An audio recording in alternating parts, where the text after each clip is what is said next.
বাবা সারপ্রাইজ।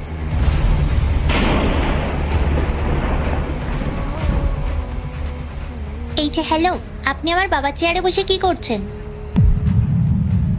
উঠুন বলছি এখান থেকে। আপনি জানেন না এটা কার চেয়ার? আমার বাবা এই কোম্পানির ওনার। হ্যাঁ, আপনার সাহস তো কম না, আমার স্বামীর চেয়ারে এভাবে আয়েশ করে বসে আছেন। আপনি জানেন না বসের চেয়ারে যাকে তাকে বসতে নেই? আমার হাজবেন্ড যদি জানতে পারে না যে আপনি ওনার চেয়ারে বসে আছেন, তাহলে কিন্তু আপনার চাকরির টানাটানি পড়ে যাবে। তাই নিজের ভালো চাইলে চুপচাপ এখান থেকে বেরিয়ে যান। কি হলো, কানে কথা যায় না? উঠুন বলছি এখান থেকে। মা ঋতিকা, স্নেহা, তোমরা হঠাৎ এখানে? বাবা এইসব ছাড়ো, তুমি আগে ওনাকে চেয়ার থেকে উঠতে বলো।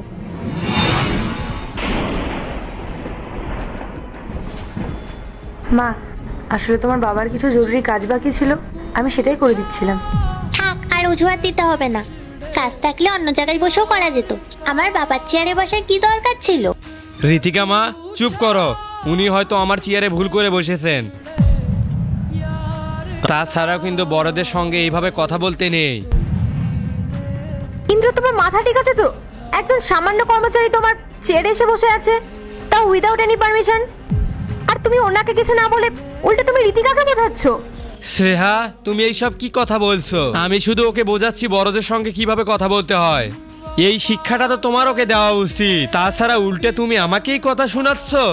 এরপর কি হলো সেটা দেখার আগে তুমি যদি এই আল্লাহর দুইটা ছবিকে মন থেকে ভালোবাসো, তাহলে ভিডিওতে লাইক করে চ্যানেলটি সাবস্ক্রাইব করে দাও। আর যদি না ভালোবেসে থাকো তাহলে কিছু করার দরকার নেই, আর কমেন্টে লিখে যাও আমিন। আচ্ছা, আমি কি একটা কথা জানতে পারি যে আপনারা দুজন আজ হঠাৎ ওনার অফিসে কি করছেন? কোনো স্পেশাল কারণ আছে? সেটা আপনাকে কেন বলতে যাব? আমি আমার বাবাকে বলবো। বাবা, তুমি জানো আমি পাশ করেছি আর ক্লাসে সবথেকে বেশি নাম্বার পেয়েছি। বাহ, এটা তো খুবই ভালো কথা। আর সেই খুশিতে একটা গেট টুগেদার অ্যারেঞ্জ করেছি। ঋতিকার কিছু ফ্রেন্ডস আর আমাদের কিছু রিলেটিভদের ইনভাইট করেছি। আমি ঠিক করেছি পার্টিটা তোমার অফিসেই করব, কারণ তোমার তো আর বাড়ি ফেরার কোনো নাম থাকে না।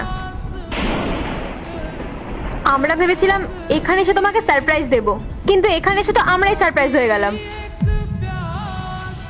বাবা, তুমি ওনাকে বলো যে সবকিছু রেডি করে রাখতে, ওরা এক্ষুনি চলে আসবে।